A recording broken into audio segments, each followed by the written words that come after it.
Well, hello everyone and welcome back. This is Veteran Mountain Man on a Regulatory Tuesday here with you, and today's discussion is going to be DEQ car testing in Oregon. So, for those of you who are not familiar with the Oregon state laws, the Oregon DEQ, or Department of Air Quality, tests all civilian transport vehicles, all fleet vehicles, big rigs.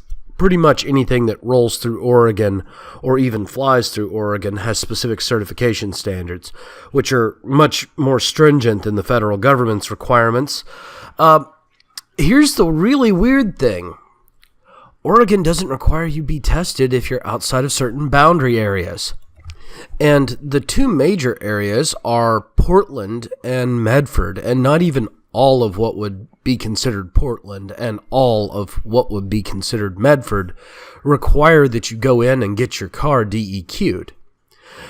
In fact, it's become so confusing over the past few years that the Oregon DEQ website actually has an address lookup table where you can go in, input an Oregon address, and it will tell you if the vehicle at that address needs to be DEQ'd. Now, Oregon DEQs and vehicle registrations are 2-year registrations, and it runs about $100 to have your car decked.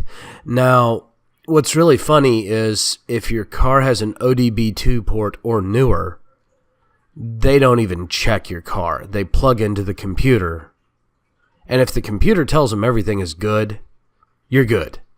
They charge you your $100 and you're out the door. If you've got your re-registration form with you, you can re-register right then and there, and they'll mail you your stickers. Seriously, folks.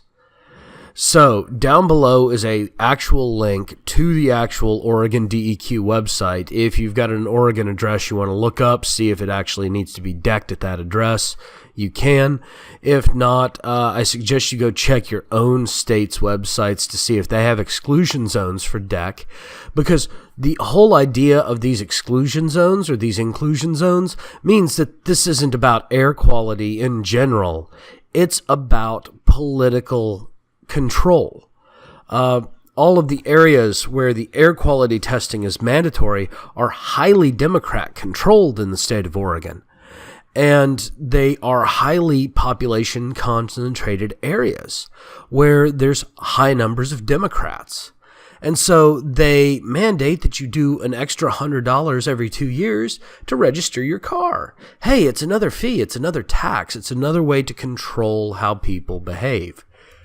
Yet, if you're not in those areas, well, they don't care about your air quality. Well, the truth is, because of the federal standards, most vehicles are far cleaner than they used to be.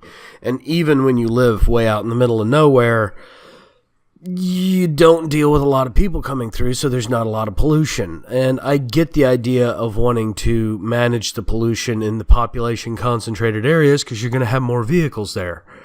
But the problem becomes when you start enforcing the law selectively like this. And that's what makes this regulatory idea really effing stupid. We need to look at regulations and policies and laws as applying to everyone or applying to none. And if you don't apply everything equally to everybody, you're creating special classes. And that's just not right. The United States was built as a republic. We were built to be equal under the law. We're supposed to be treated equally under the law.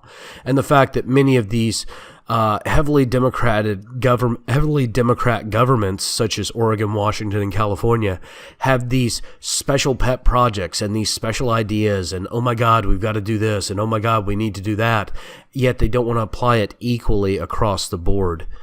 Makes you really wonder what it is they're trying to do and how much social engineering they think that they can accomplish. Well, I want to thank you all again for joining me on this Regulatory Tuesday. Please remember, if you're on VidMe, to upvote and follow me. If you're catching me on syndication at YouTube, please like and subscribe, or conversely, come on over to VidMe, because I am a lot more active on VidMe than I have been on YouTube. I will still answer your comments if you're on YouTube.